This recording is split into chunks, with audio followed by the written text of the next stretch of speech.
কলমা ছেড়ে দাও, তোমার প্রতি অত্যাচার করাটাও বন্ধ হয়ে যাবে।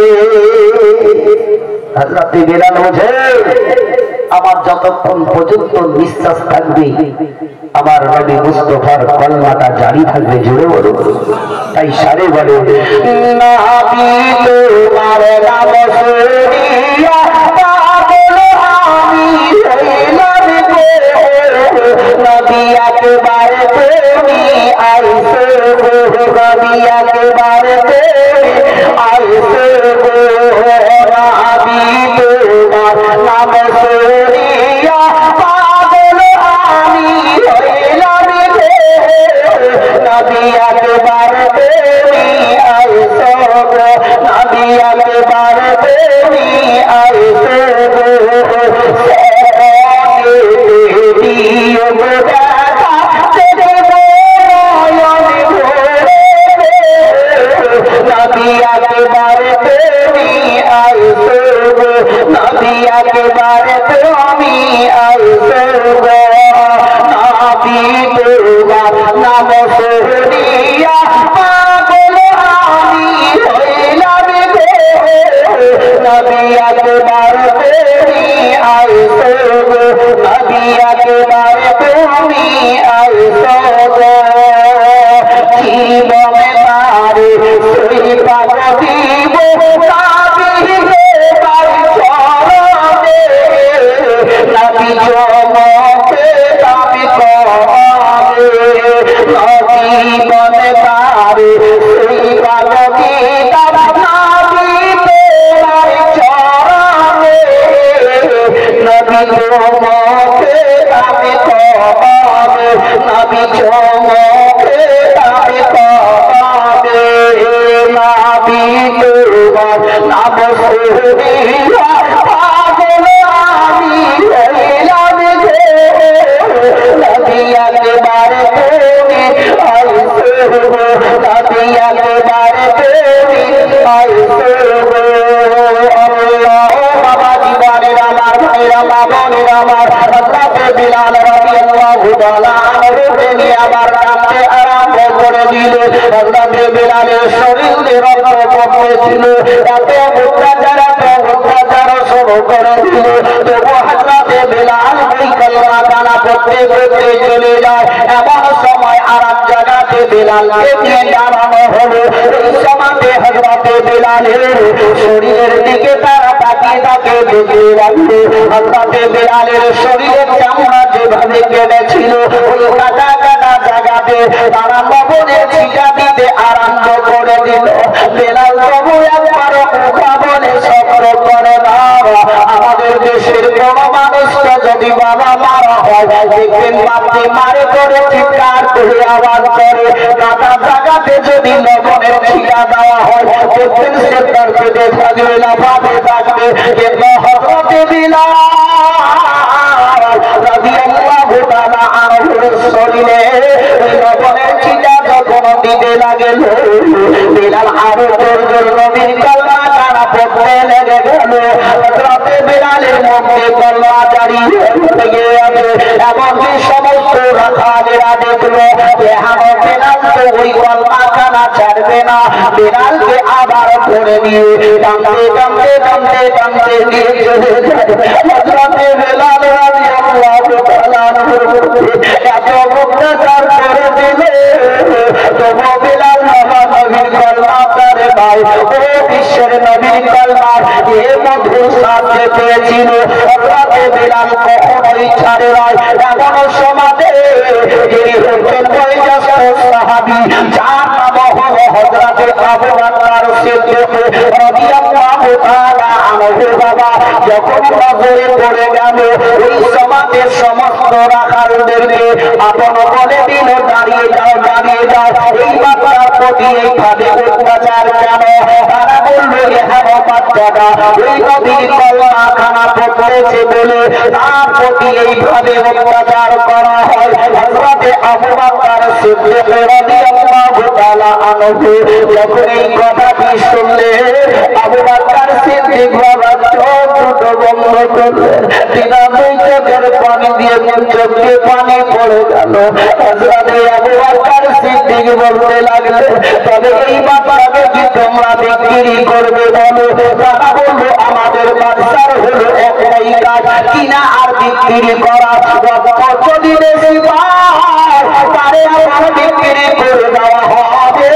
হযরতে আবু বকর সিদ্দিক বাবা অত বেশি দিয়ে বেলালকে আপনা খরিদ করে দিয়ে যখন বেলালকে সঙ্গে নিলেন, ওই সমাজে হযরতে আবু বকর সিদ্দিক বললেন, হে বেলাল, তোমার হচ্ছে এখন কামার সময়, তোমার এখন হাসার সময় নয়। একটু মহব্বতে বলো হ্যালো। হযরতে বেলাল রাদিয়াল্লাহু তাআলা আনহুকে আবু বকর সিদ্দিক বলছেন, এখন তোমার কাঁদার সময়, হাসার সময় নয়।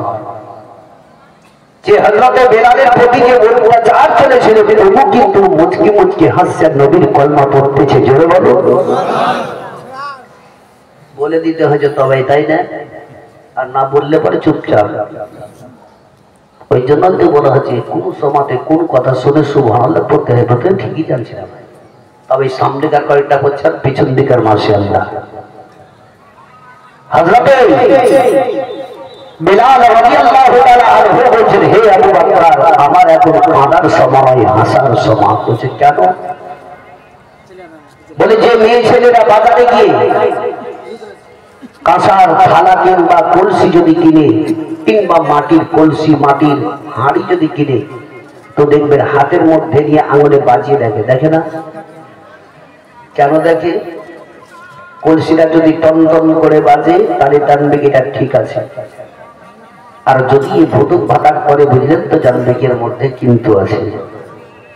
হযরতে বেলাল রাদিয়াল্লাহু তাআলা বললেন, হে আবু বকর, আমাকে আল্লাহ তাবারক তাআলা ওই কলসি বাজা করে বাজিয়ে বাজিয়ে দেখছে কি নবী মুস্তাফার প্রতি আমার মহব্বত আরো আছে কিনা। তাহলে আমরা আমাদেরকে এরকম বাছাই, আমাদেরকে বাজিয়ে বাজিয়ে আল্লাহ কখনো দেখে কি আমরা 5 ওয়াক্তের নামাজ পড়ি, ওই নামাজ পড়লে ওয়ালাকে আল্লাহ অসুস্থ ফেলে দেয়। কেন দেয়? কি দেখি ওই অবস্থাতেই আমার ইবাদত করে কিনা। কিন্তু মানুষ যদি একটু আঙ্গুল কেটে যায় তো দেখবেন ওই সময়তে অনেকে মৌলভী সাহেব আঙ্গুল ভিজা হয় না, নাকি নামাজ পড়তে যাই না, তার বাহানা, তাই না?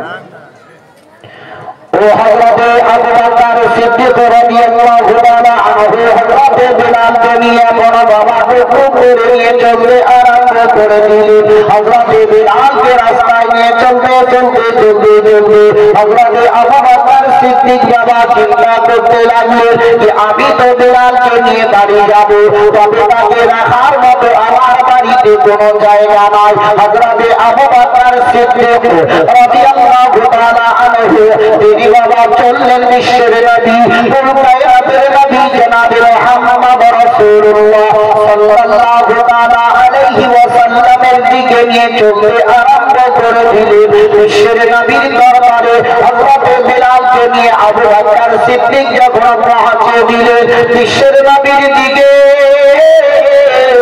আবু বকর সিদ্দিক তাকে বললেন, ইয়া রাসূলুল্লাহ, ইয়া হাবিবাল্লাহ, নবী গো, আপনার নিকটে এক গোলাম নয়, আপনার নিকটে দুই গোলাম এসে গেছে। বিশ্বের নবীজি ওই সমাজে হযরতে বেলালের দিকে যেমনি তাকিয়ে দেখলেন শরীরে রক্ত পড়তেছিল, বিশ্বের নবী আমার চোখ বন্ধ করলেন। নবী দুই চোখের কোনা দিয়ে পানি পড়ে গেল। ওই সমাজে আপন বাকিরা ভাইরা আমার, বিশ্বের নবী বললেন, বেলাল একটু এদিকে এগিয়ে এসো। যেমনি এই কথাটি বললেন সঙ্গে সঙ্গে হযরতে বেলাল আরে বাবা কাঁদতে আরম্ভ করে দিলেন। হযরতে বেলালের দুই চোখ দিয়ে পানি ঝরঝর করে ঝরতে লেগে গেল। বিশ্বের নবীজি আমার বললেন, ও বেলাল, এভাবে তুমি আর কেঁদো না, কেঁদো না, চোখের পানিটা একটু বন্ধ করো। বিশ্বের নবীর দিকে লক্ষ্য করে হযরতে বেলাল বললেন, ইয়া রাসূলুল্লাহ, ইয়া হাবিবাল্লাহ, নবী গো, আমি কালো কুরসি বলে আমাকে কেউ কখনো বেলাল বলে ডাকেনি। ইয়া রাসূলুল্লাহ, আমার কথা খাওয়া বলে আমাকে কেউ কখনো বেলাল বলে ডাকেনি। ওগো আল্লাহর নবী গো, আপনি যখন আমাকে বেলাল বলে ডাকলেন, তখন আমার প্রতি আরো বেশি বেশি মহব্বত বেড়ে গেল। বলছি ইয়া রাসূলুল্লাহ, আমাকে বেলাল বলে কেউ ডাকতো, আর যখনই আপনি বেলাল আমাকে বলে ডাকলেন ওই সময় আপনার প্রতি আমার মহব্বত আরো বেড়ে গেল। জ্বলে বলো এই বিশ্বের নবীজি আমার বললেন, হে বেলাল যাও, আজ আমি তোমাকে এমন একটা স্থান উচ্চ পদে জায়গা দিলাম, সেটা হচ্ছে আজ থেকে তোমাকে মসজিদের নববীর মুয়াজ্জিন করে দিলাম। জোরে বলো তাহলে কেমন উচ্চ পদ দিয়েছেন, যে বেলাল উঠতে বসতে চলতে ফিরতে সর্বদাই নবী নবী করেছিলেন। যে বেলাল আপন তার জীবনে কাহিনী বলতে গেলে মানবান্তিক কলেজা চুর চুর হয়ে যায় ভাই, যে এত কষ্ট করেছেন, যে নবী তাকে ভালোবেসেছেন, যে বেলাল রাদিয়াল্লাহু তাআলা আনহুর প্রতি এমনকি শিখ গরম করে তার জিহাদে ভরে দেওয়া হয়েছিল, তবু বেলাল কিন্তু নবীর কলমা ছাড়েনি। জোরে বলে তাই সারে বলে সুরেনে যে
হরি বেলালে ভাবনা আমি একদিন নয় দুই দিন নয় কয়েকদিন থেকে অনাহারে আছি, যদি কিছু খাবার থাকতে থাকে তো আল্লাহর রাস্তায় আমাকে দান করবে।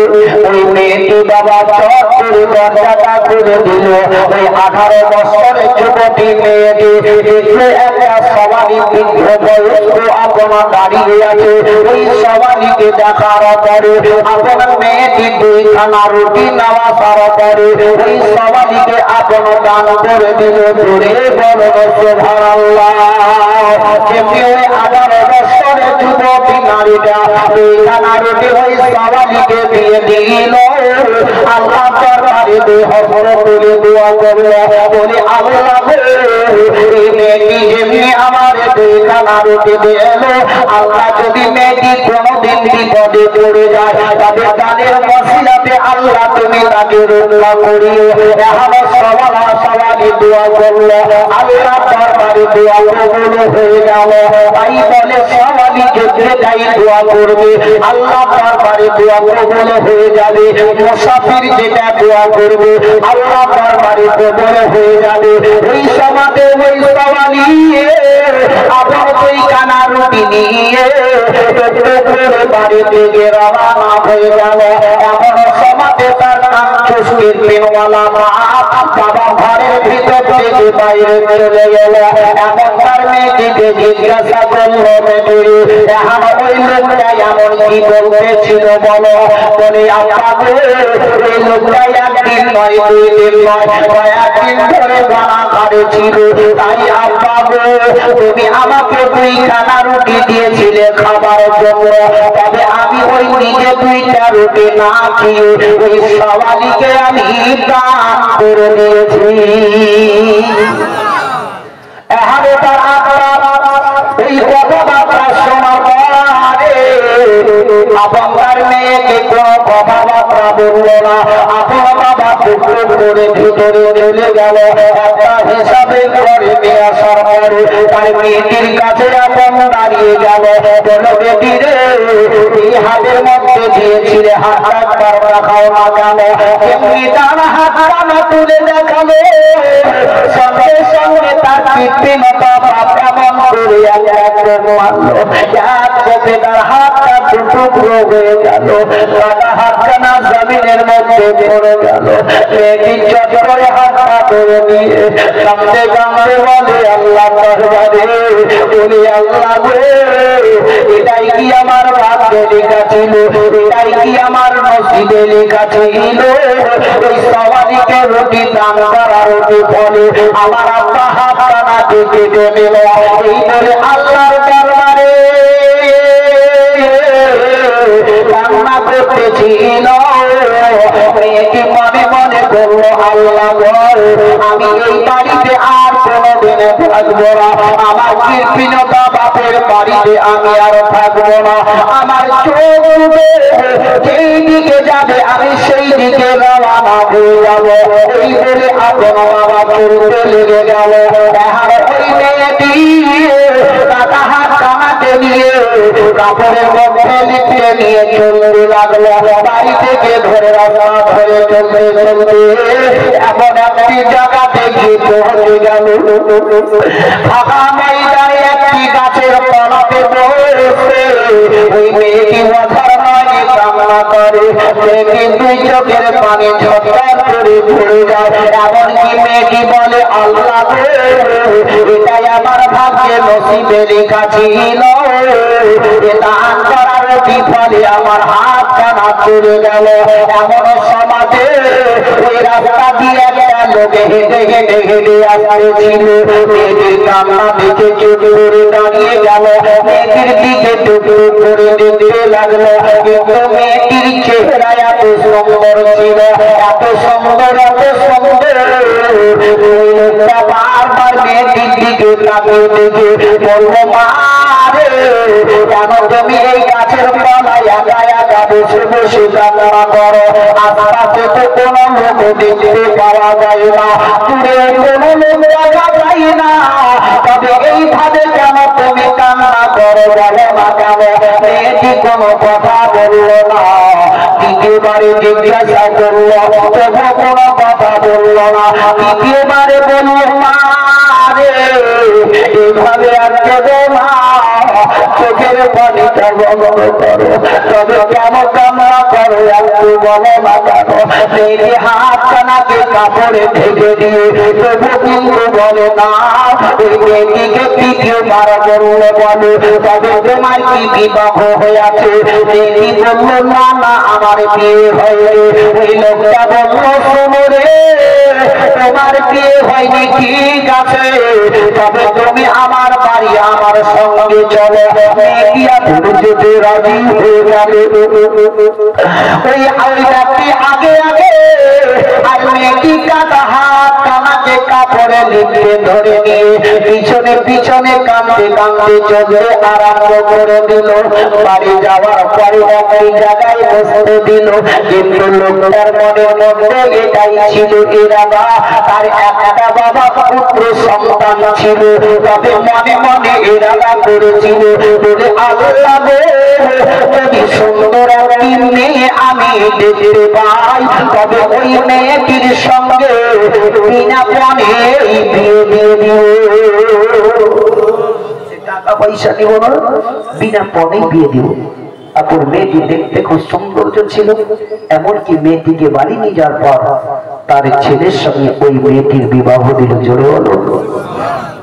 আচ্ছা, আমাদের দেশের মধ্যে যখন ছেলে মেয়ের বিয়ে হয়, ওই মেয়েটিকে যখন বিয়ে করে আপন ছেলে নিয়ে যাবে, তার আগে আগে দেখবেন বাড়িতে বসে চকির উপরে বসিয়ে কিছু পায়েস কিংবা অন্য কিছু খাবার দেয়। কেন? কি স্বামী স্ত্রী দুই নাই এক অপরকে খাওয়াবে, যাতে তাদের মধ্যে মিল মহব্বতটা বেশি বাড়ে, না? খাওয়ায়। তাদের দুজনের সামনে কিছু খাবার দিয়েছে, বুঝলেন? ছেলেটি তার স্ত্রী মানে মেয়েটির মুখে যখন দিতে গেছে, মেয়েটি অঝর নদে কাঁদছে। জোরে বলো সুবহানাল্লাহ। একটু জোরে বলো। ওই মেয়েটি আপন বাবাকে বন্ধ করে কান্না করে, আর অন্তরে অন্তরে বলে, আল্লাহ এখন তো আমার হাত টানা ডানা হাত কাটা, তবে এই বাবা হাতের মধ্যে আমার স্বামীর মুখে খাবার কি করে তুলে দিব গো আল্লাহ? এটাই তুমি আমার ভাগ্যে লিখেছিলে আল্লাহ, তুমি আমার নসিবে এটাই দিয়েছিলে। ওই সমাজে তার স্বামী বলল, বিবি রে, আমি হচ্ছে আজ থেকে তোর আমের স্বামী, আর তুই হচ্ছে আমার বিবি, তবে কেন এইভাবে কান্না করি? চোখের পানি এত বন্ধ করলা কেন? তবে মনের মধ্যে যদি কোনো দুঃখ লাগে, একবার আমার ফোনে বললা, আমি তোর যদি পারি তো উদ্ধার করে নিব।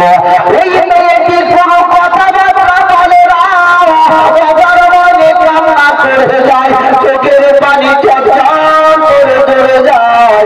এমন সমাজে গাইতে আওয়াজ দিলে বন্ধে, আর কেঁদো না কেঁদো না, চোখের পানিটা বন্ধ করো।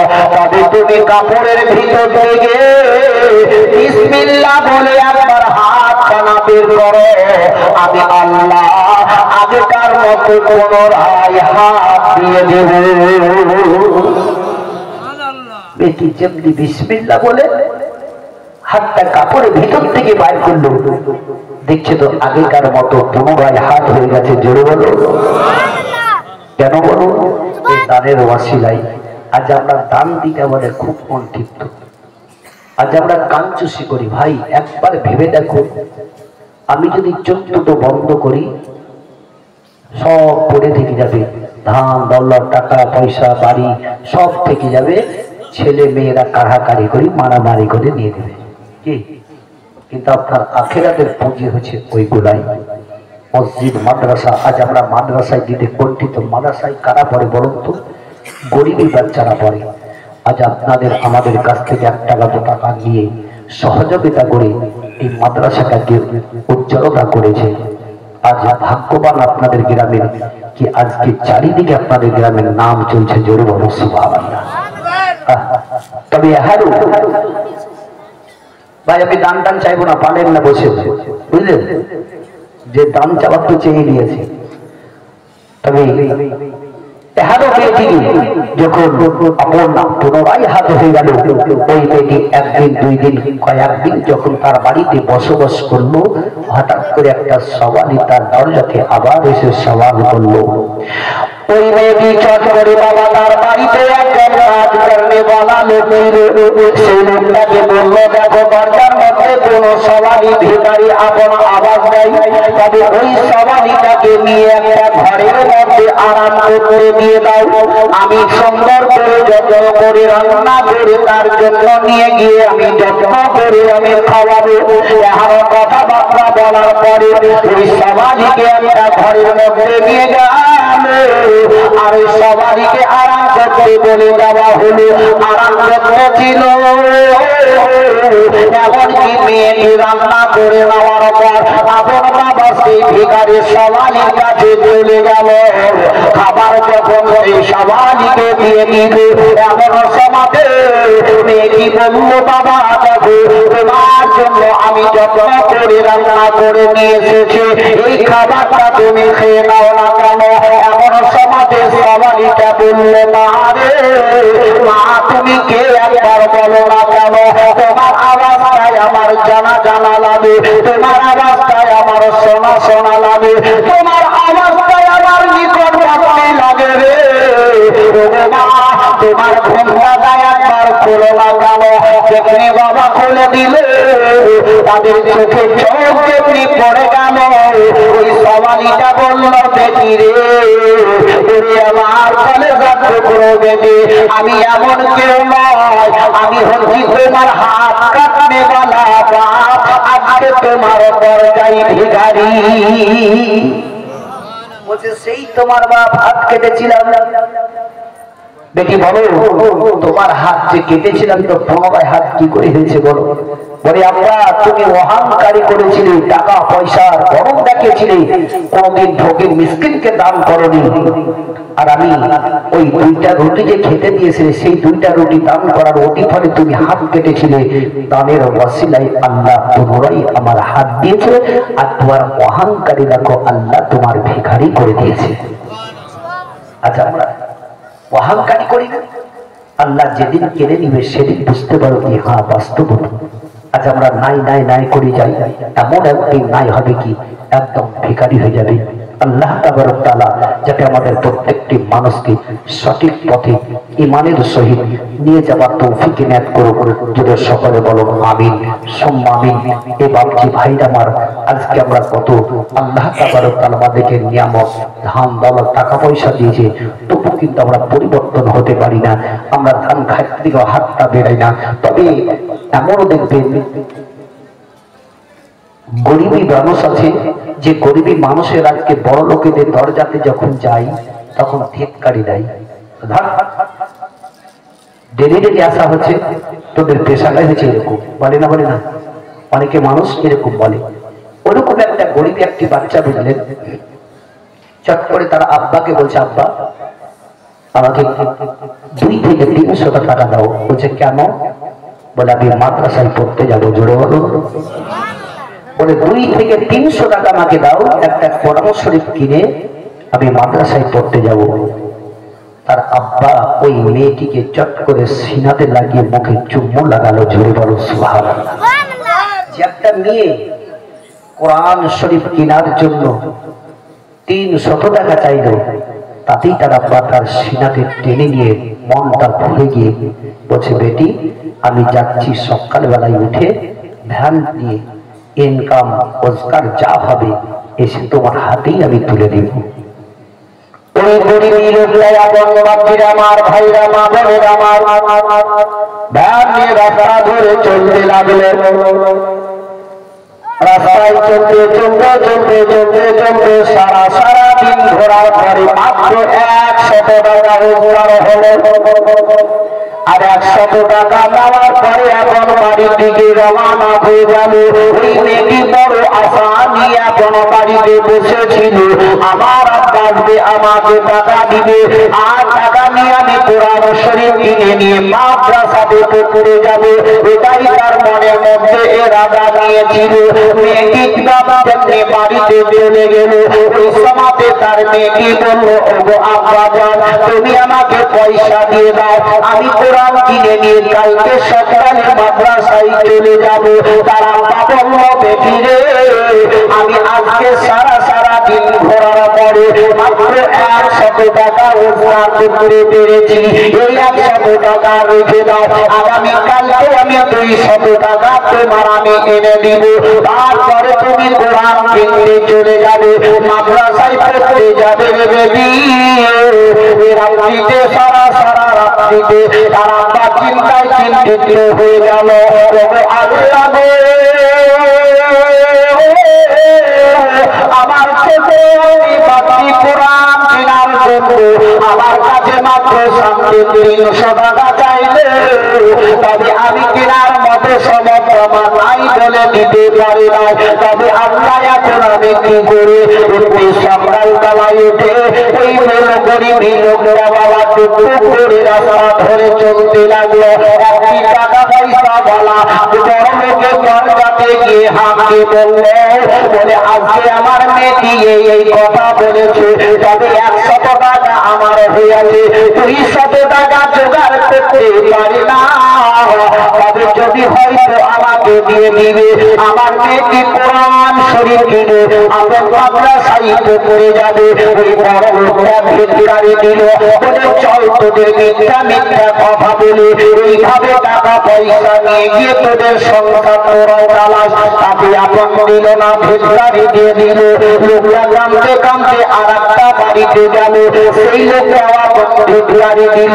আর লোকটা একটু দূরে যাওয়ার পরে এমন জায়গাতে বসে অধর্মানে কান্না করতে লেগে গেল।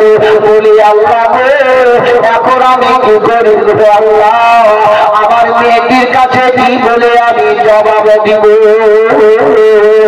এই বলে বেঁধে যায়।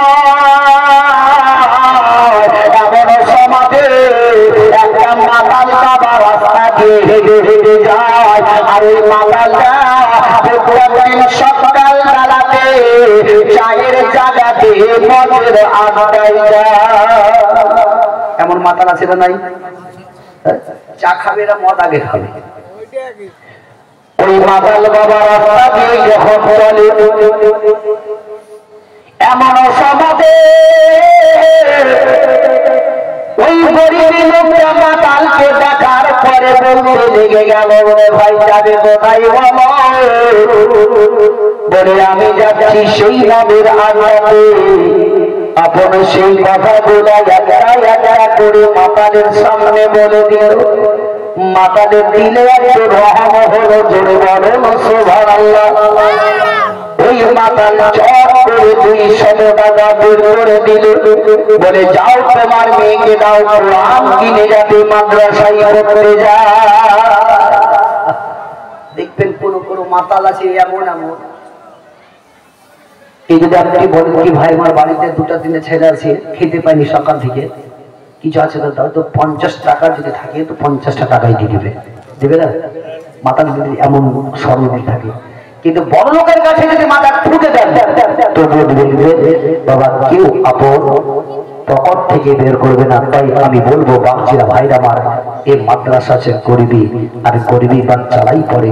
তবে একজন ভাইয়ের কাছে আমি মাত্র হাদিয়া স্বরূপ 500 টাকা চাইবো, দিবেন? কোন অসুবিধা? বেনামি একজন 500 টাকা দিয়েছে, 500 টাকা। কোন মা আমার আছেন এই গরিবী হালাতির দিকে তাকিয়ে এই কোরআনের হাদিয়া স্বরূপ সুবহানাল্লাহ, এই দেখেন একটি বাবজি আমার 500, এই বাবজি আমার 500। ভাই ভাই বেশি ভাই আমি 500 টাকা দিয়েছি। খুব লম্বা চওড়া করে আমি চাঁদা করবো না, বিরক্ত করবো না যে চাঁদা আপনারা অনেকে দিয়েছেন।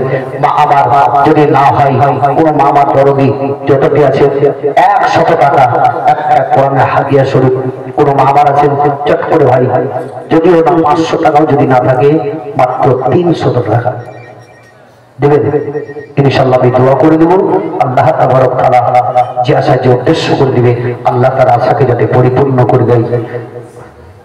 ভাই 300 টাকা আমরা তো কত কত লাখ লাখ টাকা শেষ করে দিই হাদিয়া স্বরূপ, মাত্র 300 টাকা, খুব বেশি নয়। আমি একটা বদল করছি পড়তে পড়তে, এই দেখেন সুবহানাল্লাহ, নারে তাকবীর, নারে তাকবীর, নারে রিসালাত। এই বাক্যে আমার 500 টাকা সুবহানাল্লাহ, যে আশায় যে উদ্দেশ্য করে দিয়েছেন আল্লাহ তার আশাকে যাতে পরিপূর্ণ করে দেয়। এই দেখেন আরেকজন 500 টাকা, এই দেখেন আরেকজন 300 টাকা সুবহানাল্লাহ, যে আশায় যে উদ্দেশ্য করে দিয়েছেন আল্লাহ তাদের আশাকে যাতে পরিপূর্ণ করে দেয়। আল্লাহ রাব্বুল ইজ্জত এই দানের ওসিলায় তাদের খানদান থেকে যারা ইন্তেকাল করে গেছে তাদের সকলকে যাতে জান্নাতবাসী করে দেয়। এই দেখেন এক বাচ্চা 300 টাকা, মাশাআল্লাহ। ভাই আমি বলবো মাত্র 300 টাকা।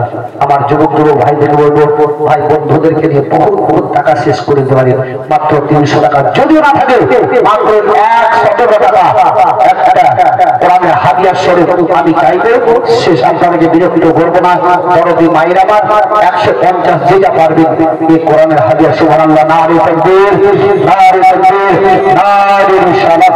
একজন বাচ্চা 500 টাকা, একজন 400 টাকা সুবহানাল্লাহ। আল্লাহ রাব্বুল ইজ্জত এর দানকে কবুল করে নিয়ে মনের আশা যাতে পরিপূর্ণ করে দেয়। ভাই 100 টাকা শেষ, আপনাদেরকে আর বিরক্ত করবো না। 100 টাকা থাকে দিবেন, না থাকে চুপচাপ বসবেন, পালাবেন না, শোভাটা নষ্ট করবেন না। অন্তত যদি চাই কোরআন এমন একটা জিনিস যদি তোমার নিকটে কোনো সাইজ হাত পাতাই তখন বাড়ি খালি ফিরাবে না, যেটা পারবে সেটাই দিবে। তাই আজকে বাড়িতে আমার বলেছি এই দেখেন একজন ভাই আমার 200 টাকা সুবহানাল্লাহ, আর একজন 300 টাকা সুবহানাল্লাহ, আর একজন 200, এই দেখেন আর একজন 300 মাশাআল্লাহ, এই দেখেন একজন 100। ইনশাআল্লাহ খুব তাড়াতাড়ি জানি আপনাদের মুর্শিদাবাদ আপনাদের একজন 100 মা আমার কেউ বানাবেন না, অবশ্যই 50-100 যেটা পারবে আমার কমিটি ভাইরা গেছে দেখেন একজন 100 খুব তাড়াতাড়ি ভাই ইনশাআল্লাহ আমি সুবহানাল্লাহ নারে তাকবীর নারে তাকবীর নারে রিসালাত সাহিহ ইসলাম ও সাহিহ 2500 টাকা দাতা সুবহানাল্লাহ। আল্লাহ রাব্বুল ইজ্জত সকলের দানকে কবুল করে নিয়ে প্রত্যেকটা লোকের মনের আশাকে যাতে পরিপূর্ণ করে দেয়। হে আল্লাহ, তাদের খানদান থেকে যারা ইন্তেকাল করে গেছে এই দানের ওসিলায় আল্লাহ তাআলা যাতে সকলকে জান্নাতবাসী করে দেবে, সকলে বলুন আমিন সুম্মা আমিন। তবে ইসলামের আলো জ্বালায়া দিলে জাগিয়া হইলেন সেরার মদিনা, ইসলামের আলো আর জ্বালায়া দিলে জাগিয়া হইলেন সেরার মদিনা।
আপনার ওই মেয়েটি বড় আশা নিয়ে যে বসেছিল এমন সমাজে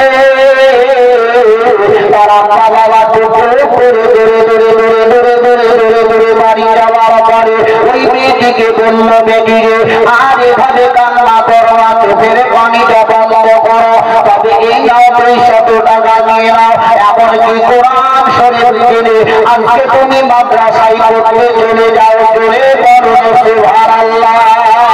এই মেয়েটি কোরআন শরীফ কেনার জন্য মেয়েটিকে যখন 200 টাকা দিল তারা বলল বেটিরে এই 200 টাকা এমন কোন ব্যক্তি দেয়নি রে, ধনীওয়ালা টাকা পয়সা বাড়া নয়, একটা মাতাল দিয়েছে, তবে তুমি কোরআন পড়ার পরে আল্লাহর কাছে দোয়া করবে যাতে আল্লাহ তাবারক ওয়া তাআলা ওই মাতালের মনটাকে পরিবর্তন করে দেয়।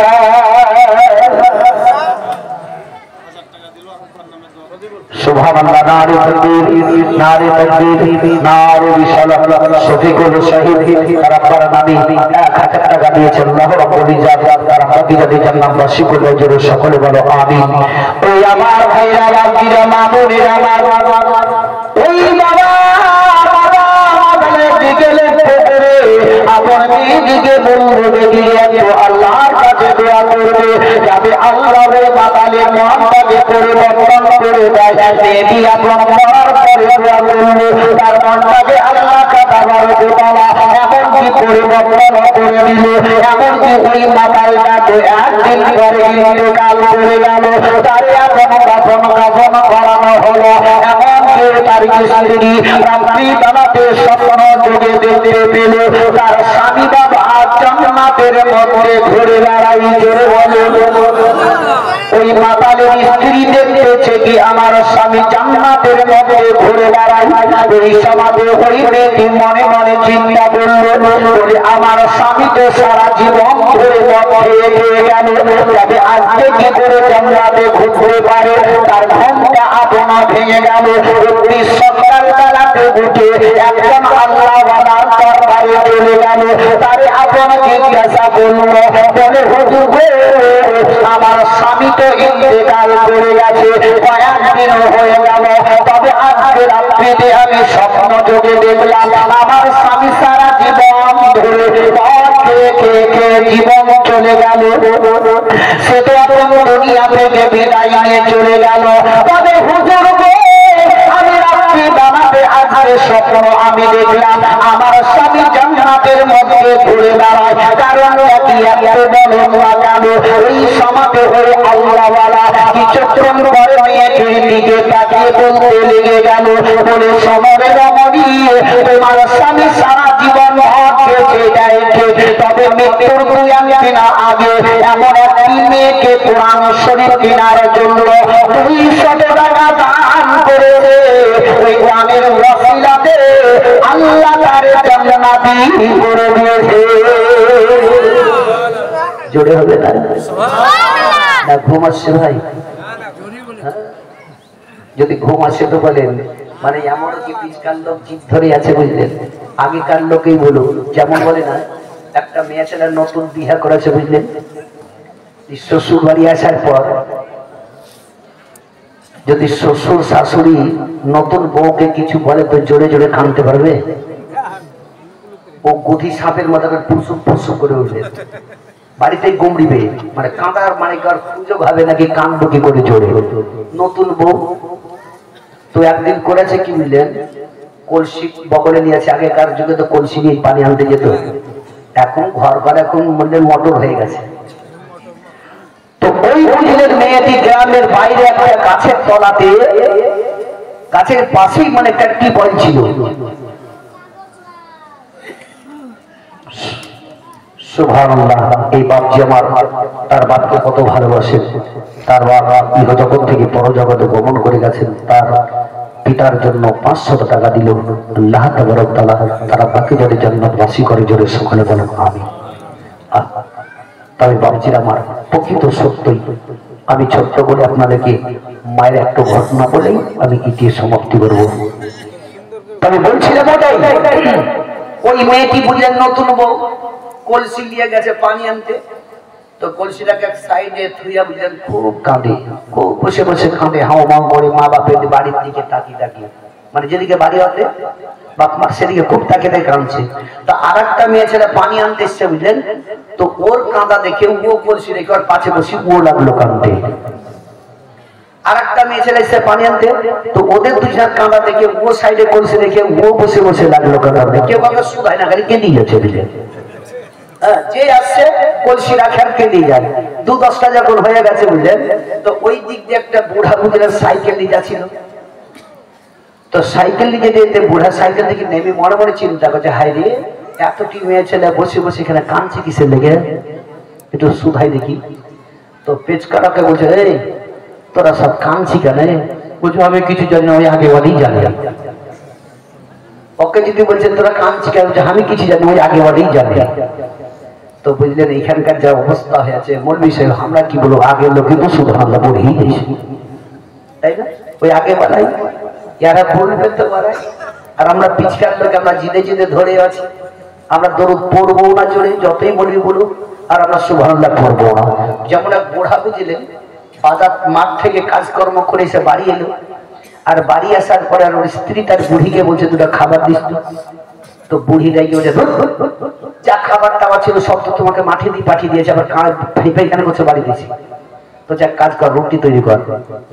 তো বুড়ি বুঝলেন গিনতি করে মাত্র 5 খান রুটি তৈরি করেছে। কখন বললাম? 5 খান। এই 5টা রুটি তৈরি করার পর ওই বুড়ি বুঝলেন তার বুড়াকে দিচ্ছে 2 খানটা আর বুড়ি নিচ্ছে 3 খানটা। আচ্ছা বুড়াটা ধরে না? এমনিতে তো বুড়া মানুষের রাগ খুব হয়। ভালো যদি বয়স্ক লোককে ভালো লোককে যদি 2-3টা কথা বলা হয় তো দেখবেন কত রাগ হবে, কি হেঁটান বেটান যা পাবে বেরিয়ে যাবে। তো বুড়া ওই সমাজে 5 উন্টো যায়, বুড়ি তোর মাথা দিয়ে এমন করে মার মারবো তোর মাথাটা ভেঙে দিব। মাঠ থেকে কাজ করে এসে তোকে রুটি করতে বললাম বাবাকে দিছি 2 খান 3 খান দিছি। বুড়ি বলছে ওই তুমি মাঠে কাজ করলে তো কি হলো, আমি বাড়িতে কাজ করছি, আমি 3 খান নিব তুমি 2 খান দাও। বুড়া বলছে আমি 3 খান নিব তুমি 2 খান দাও। এমনি করতে করতে তারা জিদাজিদি শুরু হয়ে গেল। বুঝলেন এই জিদাজিদি করতে করতে এমন সমাজে বুড়ি বলছে তার কাজ কর বলে কি বলে আগে যে কথা বলবে তার 1 ঘন্টা রুটি করবে। তো বুড়া বলছে তাই হলো না। তাই ঘরের বুঝলেন 20 খানটা রুটি রেখে দিয়ে বুড়া এক কোণে আর বুড়ি এক কোণায়। তো বুড়া মনে মনে চিন্তা করছে বুড়ি তুই যদি কথা না বলিস আমি বলবো না, কিন্তু রুটি করতে দেবো না। বুড়িও মনে মনে করে চিন্তা করে কি বুড়া তুমি যদি কথা না বলো আমি বলবো না, আমি 3 খানটাই রুটি দেবো। এমনি করে দেখা দেখি করে একবার রুটি দেখে আর বুড়া বুড়িকে দেখে করতে করতে ভোকে খালি পেট খালি হাওড়া দিলে হাওড়া দেখো যাই সটে বলে দিয়েছি। বুঝলেন এমনকি ওই বুড়া বুড়ি একটা অভ্যাস ছিল প্রত্যেকদিন ফজরের আজানের সময়তে পাড়া পড়শির লোককে চেতন করে দিল চাচিয়ে, কিন্তু সেই দিন তোলাই না, বেলা 8টা বেজে গেল। তো পাড়ার লোক বলছে হাই রে বুড়া বুড়ি যে প্রত্যেকদিন তোলাই তো আজকাল তোলাই না, তাহলে হয়তো বুড়া বুড়ি মরে গেছে নাকি, আর ভাববেই যেহেতু মরে গেছে।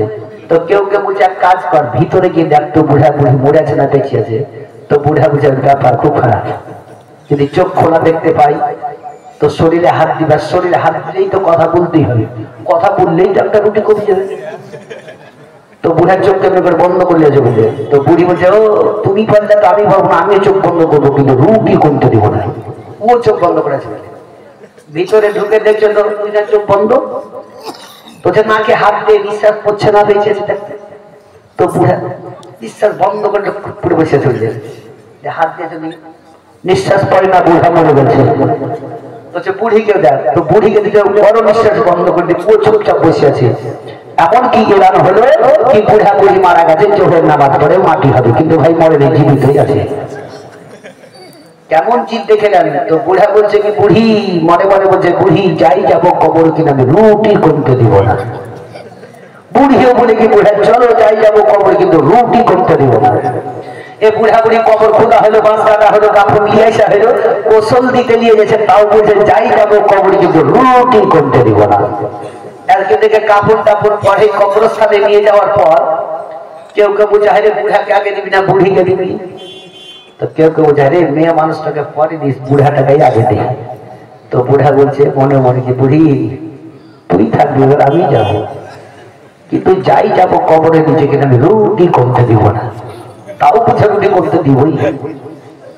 কবরে যখন নামালছে বুঝলেন তো প্রত্যেকটা মানুষের দেখবেন মুখের কাপড়টা খুলে কাবার দিকে ঘোরাই না, একটু ঘুরিয়ে দেয়। তো মুখের কাপড়টা খোলার পর ঘোরাতে যাবে, ওই সময় মনে মনে চিন্তা করছে বুড়া আর কি বুড়ি এবার যদি বাস চাপাই তার কোনো উপায় নাই, শেষ। কিন্তু সুযোগ হচ্ছে আমার এটাই। আচ্ছা হঠাৎ করে যদি কোন একটা মরা মানুষ কথা বলে তো লোক থাকবে, ওই সময় বুড়া যে বুড়ি 2-3টাই দিস আমাদের 2টাই দিস। তো ওপরে যে 3 জনা ছিল বুঝলেন ওরা খালি ছুটি পড়ে যায় বুঝলেন, আর এরা যে নিচে 2 না ছিল এরা উঠি মারছিল। তো জিতে জিতে বুড়া বুড়ির কবরে গেল না। তো ভাই জিত ধরে থেকে কোনো লাভ হবে না। ওই যে আমরা পিছিয়ে জিতে জিতে ধরে যাচ্ছি মনে পড়ছে পড়ে যাক আমরা কি করবো। ওই রকম জিদ না ধরে থেকে পরিবর্তন হন, আখেরাতকে চিন্তা করুন, জাহান্নামের আগুনকে স্মরণ করুন, কি কবরে আমার কি অবস্থাটা হবে। আমি জোরহাত করব, অনুরোধ করে বলবো, ভাই যতই জীবনী কাহিনী আমরা শুনি না কেন, আমাদের আসল হচ্ছে নামাজ। জোরে বলো সুবহানাল্লাহ।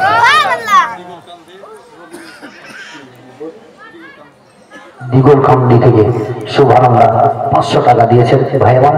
আল্লাহ তাবারক তাআলা তার দানকে কবুল করে নিয়ে তার মনের আশাকে যাতে পরিপূর্ণ করে দেয়। জোরে সকলে বলো আমিন, সুম্মা আমিন। সুবহানাল্লাহ। নারে তাকবীর, নারে তাকবীর, নারে রিসালাত। কাশিমউদ্দিন শহীদ 1000 টাকার দাতা। সুবহানাল্লাহ। আল্লাহ তাবারক তাআলা ওনাদের দানকে কবুল করে দিয়ে তাদের বাড়ি বাড়া মুসিবতকে দূর করে রুজি রাজগাতে যাতে বরকত দেয় এবং তাদের খানদান থেকে যারা ইন্তেকাল করে গেছে আল্লাহ সকলকে যাতে জান্নাতবাসী করে দেয়।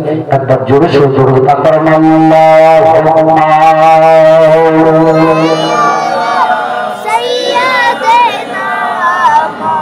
মাওলানা মুহাম্মদ ওয়া আলা আলিহি সাইয়্যিদিনা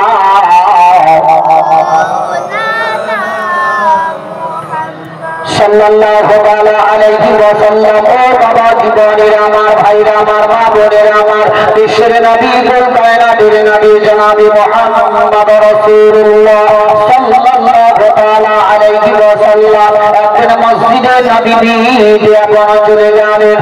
বয়োজ্যেষ্ঠ সাহাবী যার নাম হলো হযরত আবু বকর সিদ্দিক রাদিয়াল্লাহু তাআলা আনহুকে নিয়ে গিয়ে মসজিদে নববীতে হাজির হয়ে গেলেন। সমস্ত মদিনার লোকেরা নবীর কাছে এসে হাজির হয়ে গেল। বিশ্বের নবীর নিকটে বসে বসে বিশ্বের নবীর মুখের দিকে তারা চেয়ে দেখতে লাগলো। একদিন নয়, 2 দিন নয়, 3 দিন ধরে নবী মুস্তাফার মুখের দিকে তাকিয়ে দেখে। এমনকি হযরত আবু বকর সিদ্দিক নবী মুস্তাফার বাম সাইডে বসেছিলেন। এমন সময় নবীর প্রতি একটি সূরা নাযিল হয়ে গেল। এই সূরাটার নাম হলো সূরা নাসর। আর যেখানে নাযিল হয়ে গেল হযরত আবু বকর সিদ্দিক বাবাই আমার ওই সূরাটার পাতা মানে পড়ার পরে এমনকি আবু বকর সিদ্দিক উঠে এখন চলে গেল একটি নিরালা জায়গাতে। হযরত আবু বকর সিদ্দিক বাবা কান্নারে ছিলেন, তার দুই চোখের পানি ঝরঝর করে পড়ে যায়। এমন সমাজে দয়ার নবী মুস্তাফা আমার বললেন, ও মদিনার লোকেরা শোনো গো, তোমরা যে আমার নিকটে একদিন নয়, 2 দিন নয়, 3 দিন ধরে বসে বসে আমার চেহারার দিকে দেখে আছো, আমার মুখের দিকে চেয়ে আছো, তবে তোমাদেরকে কি ভোগ হইয়াছে লাগে না? তোমাদেরকে কি কাজ কর্ম করার ইচ্ছা হয় না? সমস্ত লোকেরা বলেছিল, ইয়া রাসূলুল্লাহ, ইয়া হাবিবাল্লাহ, নবী গো, আপনার পবিত্র চেহারা দেখতে জানি আমাদের ভোগ পিয়াস দুটোই একসঙ্গে মিটে যায়। ইয়া রাসূলুল্লাহ, আমাদের কাজ কর্ম করার ইচ্ছা হয় না। দয়ার নবী মুস্তাফা আমার সমস্ত ওই মদিনার লোকদেরকে নিয়ে মসজিদে নববীতে বসেছিলেন। এমন সমাজে কয়েকজন নওজওয়ানেরা আবু বকর সিদ্দিকের কাছে এসে হাজির হয়ে গেল। তারা জিজ্ঞাসা করলো যে, হে আবু বকর, বলো কেন তুমি এইভাবে নিরালা জায়গায় বসে বসে কান্না করো? তোমার বাপ আমার কারণটা কি বলো? হযরত আবু বকর সিদ্দিক বাবা কথা বললেন না। দ্বিতীয়বারে জিজ্ঞাসা করলেন, তবু কোনো কথা বললেন না। তৃতীয়বারে জিজ্ঞাসা করলেন, তখন হযরত আবু বকর বললেন, শোনো মদিনার নওজওয়ানেরা, এই নবী মুস্তাফাকে তোমরা একদিন নয়, 2 দিন নয়, 3 দিন ধরে এইভাবে দেখতে আছো।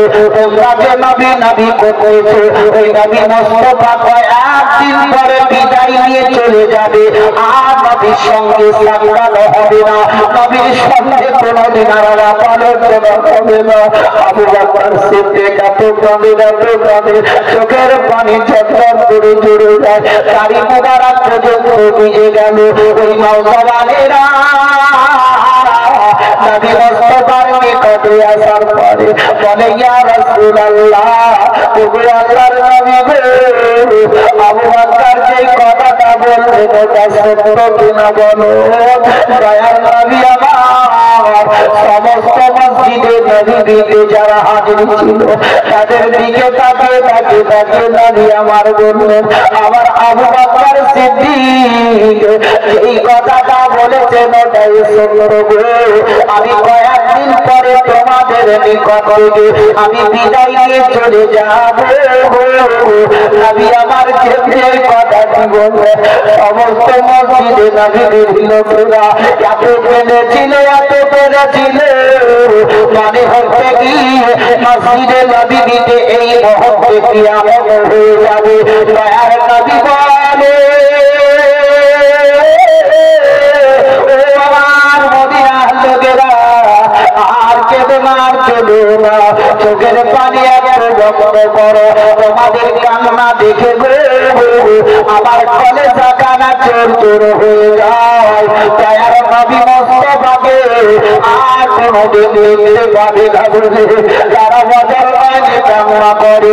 আমার ভাইরা বাপিরা মা বোনেরা আমার, যদি কাউরি বাপ কিংবা মা অসুস্থ হয়ে পড়ে যায় আর ডাক্তারে যদি বলে দেয় যে তোমার মায়ের আয়ু আর মাত্র 2 দিন, তখন ওই ছেলে মেয়েরা কিংবা আত্মীয় স্বজনেরা যখন সঙ্গে পাবে ওই মায়ের কাছে গিয়ে বেটিরা বেটারা আপন বাবাকে দেখে বেঁধে বলবে, ওগো আমার গর্ভধারী দেওয়া আর কোনদিন তোমাকে পাবো না, আর কোনদিন মা বলে ডাকারে পাবো না। ছেলে মেয়েরা সবাই কাঁদবে। বিশ্বের নবীর প্রতি তারা এত মহব্বত রেখেছিল, তারা নবীর জন্য কেঁদে যায়।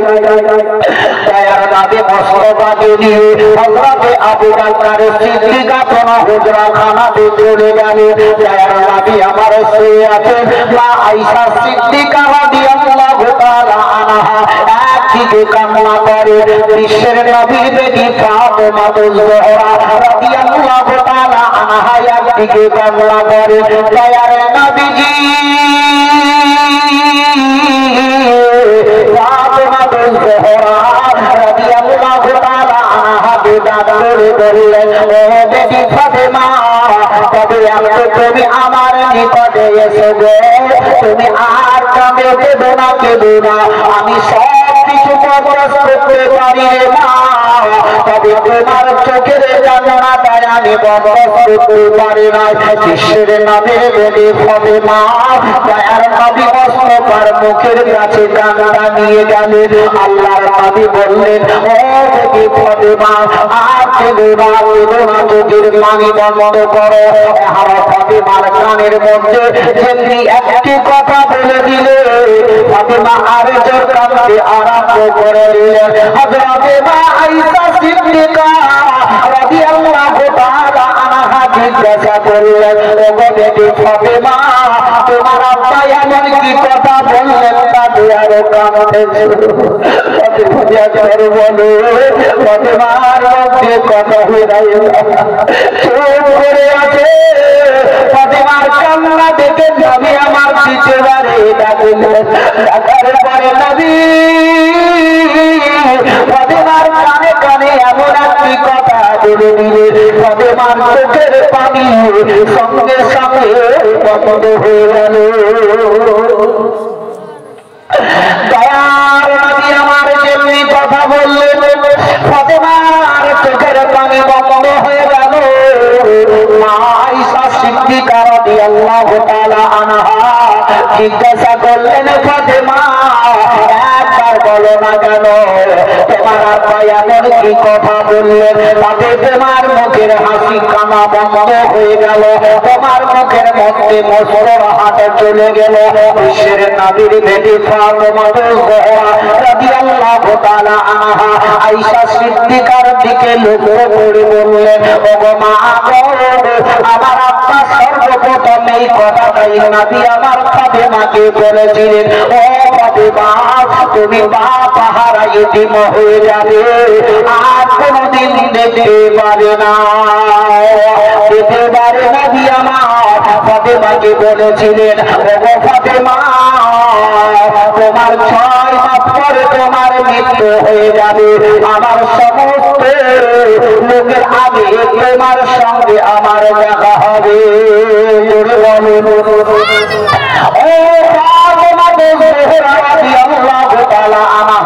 একদিকে দাঁড়িয়ে দাঁড়িয়ে দাঁড়িয়ে কান্না করে।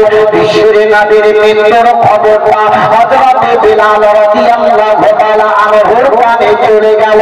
দয়ার নবী মুস্তাফা আমার ইন্তেকাল করে গেছে, এমন খবর পাওয়ার পরে বিলাল হাওমাও করে কাঁদতে লেগে গেল। হযরত বিলালের চোখের পানি ঝরঝর করে ঝরে যায়। হযরত বিলাল বলতেছেন, আল্লাহ গো, আমি যেই নবীর কাছে উঠতে বসতে চলতে ফিরতে সর্বদাই নবী নবী নবী নবী করেছে, ওই নবীকে আর কোনোদিন পাবো না, নবীকে আর কোনোদিন দেখতে পাবো না, নবীর সঙ্গে চলাফেরা আর হবে না, আমি একা একা হয়ে গেলাম। হযরত বিলাল এইভাবে কাঁদতেছিলেন। ওইদিকে হযরত ওমর ফারুক রাদিয়াল্লাহু তাআলা আনহুর কানে যেমনি চলে গেল বিশ্বের নবীর ইন্তেকালের কথাটা, ওই সমাজে ওমর রাদিয়াল্লাহু তাআলা আনহু চট করে তলোয়ার খানাকে তুলে নিয়ে রাস্তার মধ্যে আপন দাঁড়িয়ে গেলেন, তলোয়ার খানাকে তুলে দিলেন। আর ওমর চিৎকার করে আওয়াজ দিয়ে বলতে লাগলেন, বলে, কেউ যদি আমার বিশ্বের নবীর ইন্তেকালের কথা বলে দাও, আমার নবী ইন্তেকাল করেছে, তবে তার বদলে আমি ছাঁটাই করে দিব। এই হযরতে ওমর বীরবান হয়েছিলেন। ওমর আপন চিৎকার করতে করতে রাস্তা ধরে চলে যায়। হযরতে ওমর ফারুক রাদিয়াল্লাহু তাআলা আনহু কান্না করে, হযরতে উসমান গনি একদিকে কান্না করে, হযরতে শেরে খোদা আলী রাদিয়াল্লাহু তাআলা আনহু একদিকে কান্না করে। ওই জ্যেষ্ঠ সাহাবী হযরতে আবু বকর সিদ্দিক রাদিয়াল্লাহু তাআলা আনহু বাবা খবর পাওয়ার পরে হযরতে আবু বকর সিদ্দিক কাঁদতে কাঁদতে কাঁদতে কাঁদতে কাঁদতে কাঁদতে আয়েশা সিদ্দিকার বাড়ি থেকে রওনা হয়ে গেলেন। দয়ার নবী মুস্তাফাকে একটা সাদা চাদর দিয়ে ঢেকে রেখেছেন। জোরে একবার বলুন সুবহানাল্লাহ। আমার ভাইরা বাবারা আমার, আপনাদের আমাদের মা বাপ যখন মরে যায় কিংবা আত্মীয়র মধ্যে কেউ যদি মারা যায়, আমরা ওই সমাজে কোনো একটি ভালো কাপড় দিয়ে তাকে কাপড় দিয়ে ঢেকে ঢুকে আমরা রেখে দিই, আমরা উদান করে রেখে দিই। কে আছে সে আপনাকে একদিকে বেটি কাঁদে, একদিকে বেটা হাত ধরে পা ধরে কাঁদে, বেটিরা মন ধরে চুমু দিয়ে মা বলে চিৎকার করে কামনা করে। হযরত আবু বকর সিদ্দিক রাদিয়াল্লাহু তাআলা আনহু বাবা কাঁদতে কাঁদতে কাঁদতে বিশ্বের নবীর সিথানের কাছে বসে গেলেন। আবু বকর সিদ্দিক নবীর প্রতি কত মহব্বত ভালোবাসা রেখেছিলেন। আবু বকর সিদ্দিক আর করতে করতে পারে আবু বকর বলতে লাগলেন, ইয়া রাসূলুল্লাহ, ইয়া হাবিবাল্লাহ, নবী গো, বদরের যুদ্ধের ময়দানে আপনার সঙ্গে, উহুদের যুদ্ধের ময়দানে আপনার সঙ্গে, ইয়া রাসূলুল্লাহ, আপনার সঙ্গে উঠতে বসতে চলতে ফিরতে সর্বদাই আমি ছিলাম। তবে ইয়া রাসূলুল্লাহ, যেদিনকে আপনি মক্কা থেকে হিজরত করে মদিনাতে যাবে, সেই দিন আপনি আমাকে বলেছিলেন, বলে, হে আবু বকর, আমি মক্কা থেকে মদিনাতে হিজরত করে যাব। আর সেই দিন থেকে নিয়ে ইয়া রাসূলুল্লাহ, আমি দরজাতে টুকরে নিয়ে আপনার জন্য ইন্তজার করতে করতে করতে 6 মাস ধরে জমিনে পিঠ লাগিয়ে ঘুমাইনি। আল্লাহু আকবার।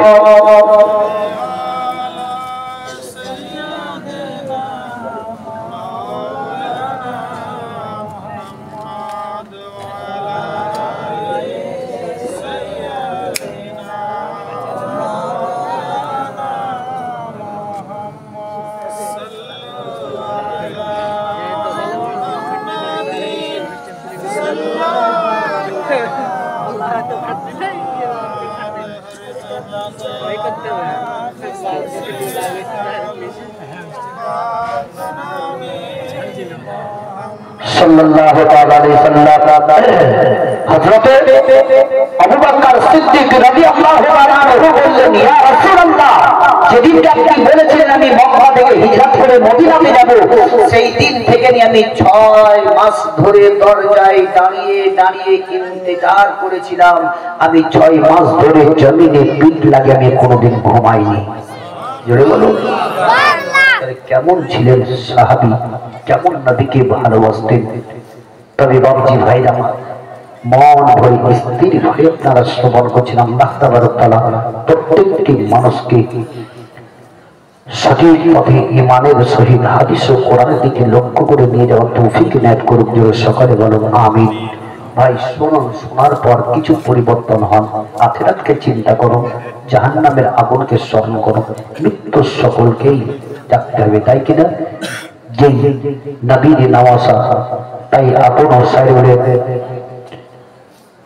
যে সাইরে আপন বিশ্বের নবী ইমামে হুসাইন রাদিয়াল্লাহু তাআলা আনহু, যে নবী মুস্তাফার নওয়াসা, এমন সাইর আপন লেখক লিখেছে। আর আমাকেও সেই মাদ্রাসার একজন শিক্ষক বলেছেন, হুজুর ওইটা একটু পড়িয়ে। তাই আপনাদেরকে আমি পড়ে দিচ্ছি যে ইমামে হুসেনের হাত ধরে ধরে অঝর মানের সাথে না কিনেছিলেন। তাই ইমামে হুসেনের হাত ধরে কাঁদে সাকিনা, গোয়া পা চলে যেও না, গোয়া পা ছেড়ে যেও না। ইমাম হুসেনের হাত ধরে কাঁদে সাকিনা, গোয়া পা চলে যেও না, গোয়া পা ছেড়ে যেও না। এই কারবালার ময়দানে হতে ফিরে এলো না, গোয়া পা চলে যেও না, গোয়া পা ছেড়ে যেও না। ইমাম হুসেনের হাত ধরে কাঁদে সাকিনা, গোয়া পা চলে যেও না, গোয়া পা ছেড়ে যেও না। চোখের শেষে আলিয়া পানির লাগিয়া, চোখের শেষে আলিয়া পানির লাগিয়া, সকল বলে কাঁদে হবে কাপের হইয়া। জালিমেরা সজদে করো, জালিমেরা সজদে করো, পানি দিল না, গোয়া পা ছেড়ে যেও না, গোয়া পা ছেড়ে যেও না। ইমাম হুসেনের হাত ধরে কাঁদে সাকিনা, গোয়া পা ছেড়ে যেও না, গোয়া পা ছেড়ে যেও না। কারবালায় আজ রক্ত লালে লাল হয়ে যায়, কারবালায় আজ রক্ত লালে লাল হয়ে যায়। সারিয়া কোন চলে বুঝে আমার ঘরে যায়। এ যদি বাপের চুলো যাবে, এ যদি বাপের চুলো যাবে, সইতে পারি না, গোয়া পা ছেড়ে যেও না, গোয়া পা ছেড়ে যেও না। ইমাম হুসেনের হাত ধরে কাঁদে সাকিনা, গোয়া পা ছেড়ে যেও না, গোয়া পা ছেড়ে যেও না।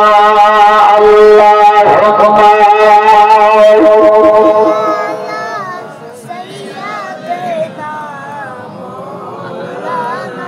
মুহাম্মাদ ওয়া আলা আলি সাইয়্যিদিনা সাল্লাল্লাহু তাআলা আলাইহি ওয়াসাল্লাম। ও বাবা জীবনের আমার ভাইরা, মা বোনেরা আমার, হযরত আবু বকর সিদ্দিক রাদিয়াল্লাহু তাআলা আনহু বিশ্বের নবী মুস্তাফার নওয়াজ, বিশ্বের নবীর ওই সিদানের নিকটে বসে বসে অঝর মানে কান্না করে। নবী মুস্তাফা ওই মুখের কাপড়টাকে আবু বকর সিদ্দিক হটিয়ে নবী মুস্তাফার পেশানে কপালে চুম্বন লাগিয়ে দিবে। জোরে বলো যেমন কি দেখো কারি বাপ মা যদি মারা যায় তো ছেলে মেয়েরা দেখবে কপালে মুখে চুম্মা লাগায়, লাগে না? কি মা চলে গেলে আর কখনো পাবো না। বিশ্বের নবীকে হযরত আবু বকর সিদ্দিক ওই সমাজে নবী মুস্তাফার মুখের কাপড়টা হটিয়ে কপালে একটা চুম্মা দিলেন। জোরে বলো সুবহানাল্লাহ। আবু বকর সিদ্দিক ওই সমাজে চিন্তা করলেন আমি যদি খুব কাঁদি তাহলে অন্য সাহাবী তাদেরকে কাঁদাটা আমি বন্ধ করতে পারবো না।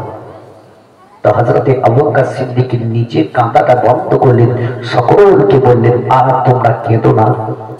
নবী মুস্তাফার দিকে লক্ষ্য করে তোমরা কেউ কেঁদো না, চুপ করো, চোখের পানিটা বন্ধ করো। এই মুসলমান আজ বলো আমাদের বাপ মা ছেলে মেয়ে আত্মীয় স্বজন যখন ইন্তেকাল করে আমরা ঘাড়ে নিয়ে যাই, মৃত্যু ব্যক্তিকে যখন কবরে নামানো হয় সেই সমাজে দেখবেন মৃত্যু ব্যক্তি এত কান্না করে এত কান্না করে এত চিৎকার করে কাঁদে, তার আত্মীয় স্বজন ছেলেদেরকে ডাকে যে তোমরাও আমার সঙ্গে এসো। ওই মৃত্যু ব্যক্তির কাঁদার আওয়াজটা যদি মানুষের কানে শোনার শক্তি দিত তাহলে হয়তো মানুষের কানের পর্দা ফেটে যেত। এত চিৎকার করে কাঁদে। এখন আমরা কিছু বুঝতে পারি না, যখন মরবো চোখ বন্ধ করে কবরে যাব তখনই বুঝতে পারা যাবে।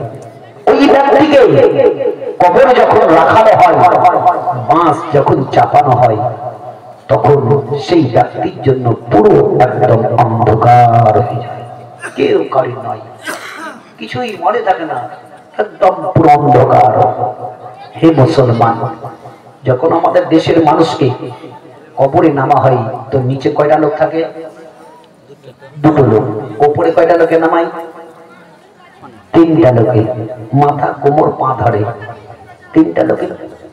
কিন্তু বিশ্বের নবীকে কবরে যে নামানো হয়েছিল তো নিচে কতজন চেপে নেমেছিল আর কতজন সেখানে ছিল বলবো, শুনবেন? একটু হাত ছাড়ানো দেখি, কেন শুনবেন? হাত ছেড়ে দেখেন, ওরা কেউ ভয় হাত ছেড়ে, হাত ছেড়ে থাকেন দেখে 10 টাকা দেন তো ইনশাল্লাহ বলে দেবো। 10 টাকা দেন। এ দেখেন ইউটিউবাররা হাত ছেড়েছে কিংবা দিবে না, বুঝেন 10 টাকা বেশি নয়। মা বোনরা আবার 5 টাকা 10 টাকা দিয়ে হয় ইনশাল্লাহ দিয়ে দেন, শেষ। আর বেশি লম্বা চড়া নয়, এটাই আপনাদেরকে শাসা ফাঁসা চাহা ভাই। এটা ধরেন আপনাদের কাছে ভাড়া টাকা দিয়েছি ভাই, 10 টাকা খুব টাকাটা নিয়ে দেবেন ইনশাল্লাহ। আপনাদের মাশাআল্লাহ আপনাদের দিল মহব্বত, আমি বলবো মহব্বতের সহিত আপনাদেরকে ভাবছি। আমার ছেলে মেয়ের আত্মীয় মরে যদি যাই কাপড় কিনতে আমাদেরকে বহু টাকা লাগে, তবে আপনাদেরকে মহব্বতের সহিত চেয়েছি 10-20 টাকা শেষ। আপনার চাই দোকানে বসলেই 100-200 চলে যাবে। ভাই আমার মহব্বতের সহিত ভাই হিসাবে ছেলে হিসাবে 5 টাকাও যদি থাকে ইনশাল্লাহ দিয়ে যাবেন। এই দেখেন মহব্বতের সহিত দেখেন আমাদের ভাই সাহেব চলে এসেছেন মাশাআল্লাহ, হারার জন্য এসেছেন। খুব তাড়াতাড়ি বলবো ভাই 10 টাকা। পিছনকার লোক যারা দরজাতে বসে আছেন ওইখানে ভাই একটু উঠেন, আল্লাহ আপনাদের ভালো করুন। মাত্র 10 টাকা যদি থাকে তো দিয়ে দেবেন, না থাকে 5 টাকা দেবেন ইনশাল্লাহ। আমি শেষ দোয়া আপনাদের করবো, এটাই আমার মা বোনদেরকে বলবো। শেষ বাজারে তো মেলা কিছু কিনলেন, দেখেন একজন 500 সুবহানাল্লাহ, তবে আপনারা বহু কিছু টাকা পয়সা খরচ মেলা করে দিলেন। তবে মা বোনদেরকে বলো শেষা পোষা 5 টাকা যদি থাকে আমার কমিটি ভাই গেছেন, ওনার ঝোলাতে ঝোলাতে দিয়ে পাঠাবেন, খুব তাড়াতাড়ি দিয়ে পাঠাবেন, খুব তাড়াতাড়ি। আমি গজলটা পড়তেই যাতে উঠে চলে আসে। জীবনে যার অন্তিম কালে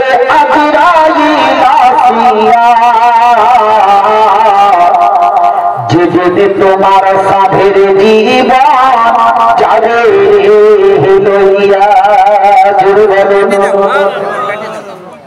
ওই কোনা গেলে উঠছে না ভাই, আমাদের একদম মূল্যের খোটা খারাপ হয়ে গেছে, তারা দিবে না মনে হয় শেষ। তবে মা বোনদের প্রত্যেকটা মায়েরা যদি 10 টাকা দিয়ে পাঠায় বললেন এখানে কানা লাগে যাবে। তবে দেখ শেষা পোষা দেখবো এই লক্ষ্মী ভান্ডারের টাকা দেরও খুব বেলায়, বিড়ি বাঁধারও পয়সা মেলায়। তবে মায়ের আমার খুব তাড়াতাড়ি 10-20-5 টাকা দিয়ে পাঠাবেন ইনশাআল্লাহ। দোয়া করবো ঠিক হাতে যারা কিনে কালে হে আদিরা কিলাসিয়া কিনে তোমার সাথের জীবন যাবে লইয়া চারি তুমি আর রাখিলে ঘরে তাহার লাগে কত কষ্টে না সহিলে আজি তোমাকে ফাঁকি দিয়া পাখি যাবে রিয়া তোমার সাথের জীবন যাবে চাদর নিয়ে ঘোরাঘুরি করে না মাটির তারে মাটির ঘর মাটির বিছানে খানি চতুর্দিকে মাটি তোমার পাশের ছহরে কেমন করে থাকবে অন্ধকার কবরে তোমার সাথের জীবন যাবে লইয়া আল্লাহুম্মা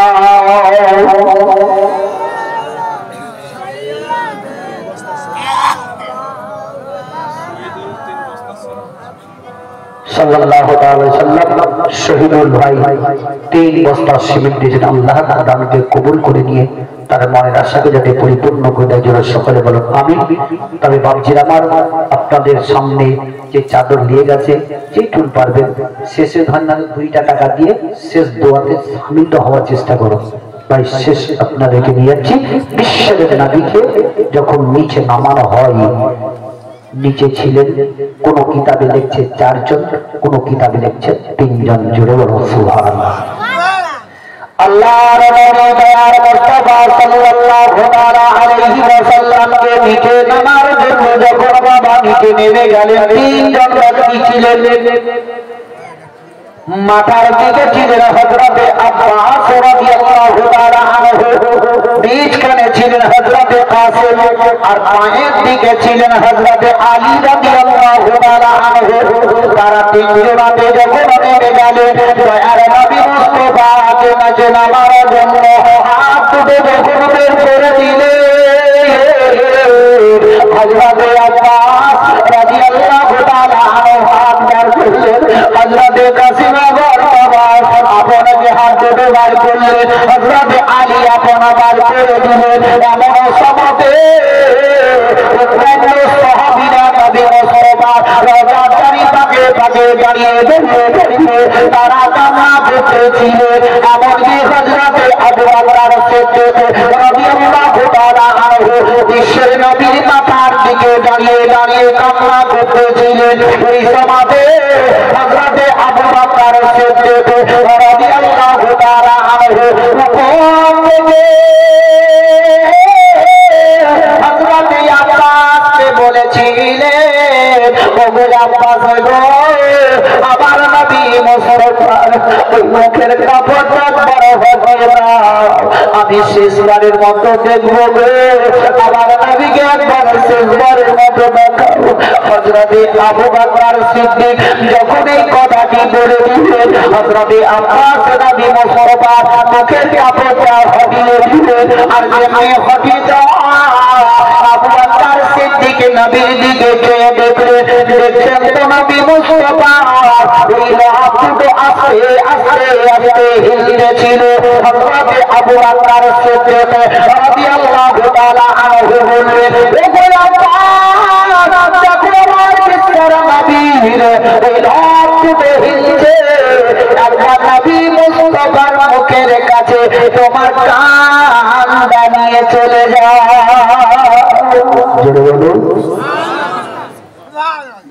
বলছে হে আব্বাস তোমার কানটা আমার নবী মুস্তাফার মুখের কাছে নিয়ে যাও।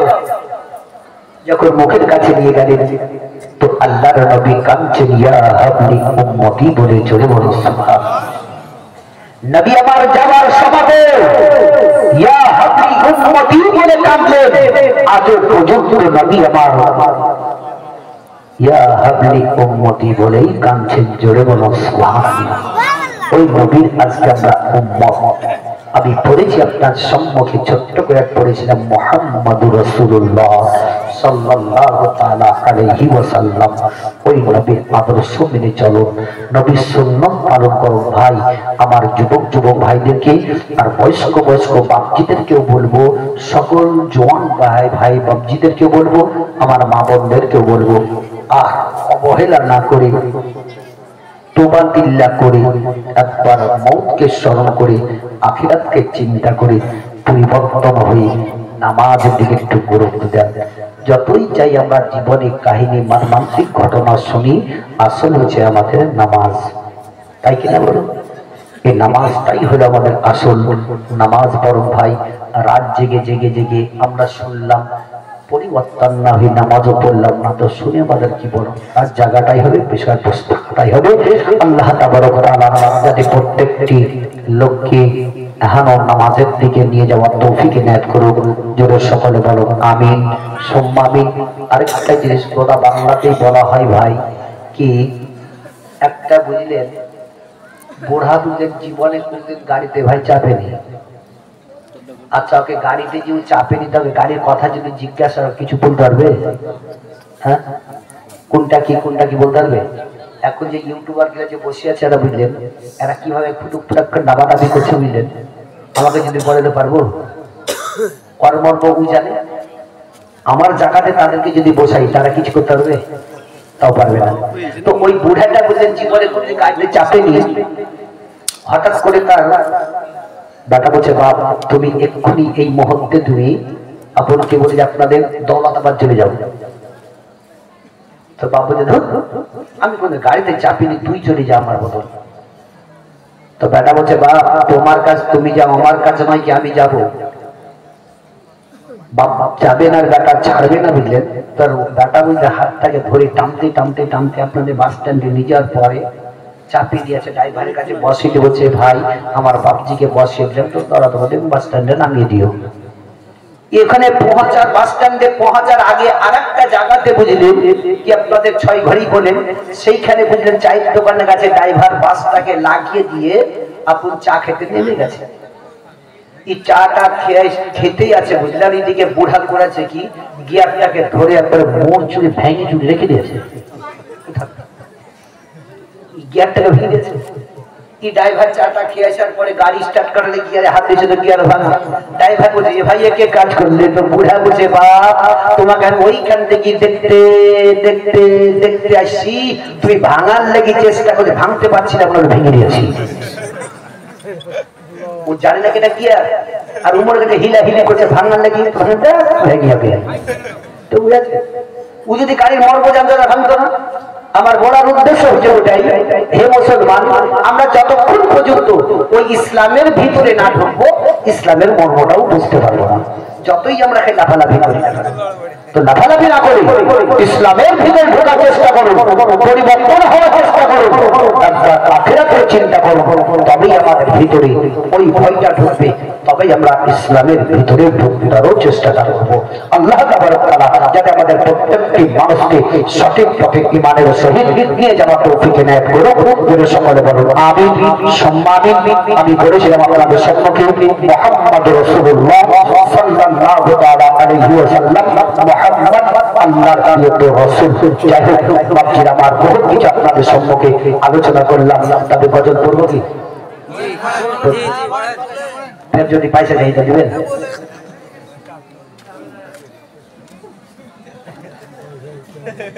তো যাই হোক বলবো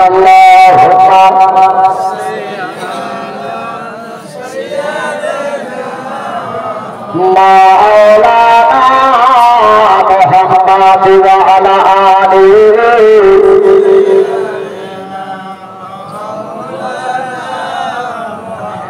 এসেছি মোরা আজকে সবাই। যে হুজুর আপনি বলছে তাই কি হুজুর পড়েন হইটুকুই, তাই সাইরা বড় মজা 2 থেকে 3 টাকা দেবো। এসেছি মোরা আজকে সবাই পবিত্র জলসাতে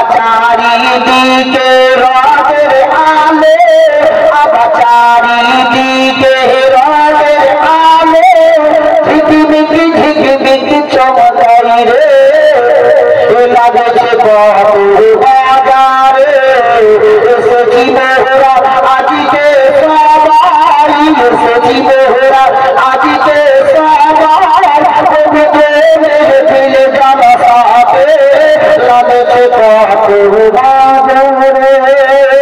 পূর্বী দেশ থেকে আসিরা সব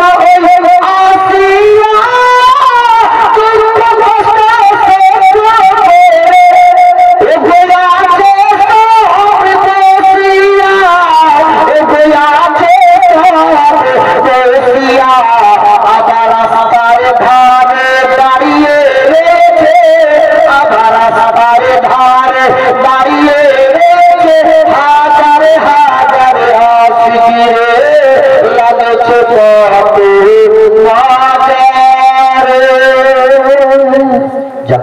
আমি এখান থেকে ইতিও সমাপ্তি করলাম। বলার মাধ্যমে ভাষার মাধ্যমে ভুল দুটি হলে ক্ষমা প্রার্থী। আসসালামু আলাইকুম ওয়া রাহমাতুল্লাহ।